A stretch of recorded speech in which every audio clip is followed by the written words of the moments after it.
anaambiwa sijui lipa dawa, sijui lipa nini.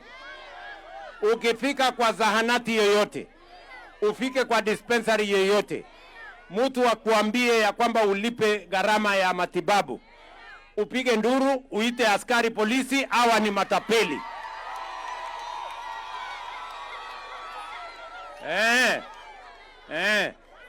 Kwa sababu tumeweka pesa ya kutosha kutibu Wakenya wote. Kilifi hoye! Kilifi hoye! Kufikia sasa watu waliojiandikisha, lakini huko na kazi moja lazima ufanye wewe, mtu wa Mtwapa, lazima ujiandikishe. Lazima ufanye nini? Na kujiandikisha ni bure. Lazima ufanye nini? Bora umejiandikisha kwa SHA, uende hospitali utibiwe, ushike virago yako, uende nyumbani. Tunaelewana jameni? Tunaelewana? Tuendelee ama tuendelee? Tuendelee ama tuendelee?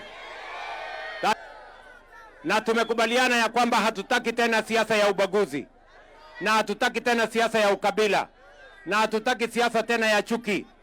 Tunataka kuunganisha taifa letu la Kenya. Ndio mimi nimekubaliana na chama ya ODM na chama ya UDA tuunganishe taifa letu la Kenya.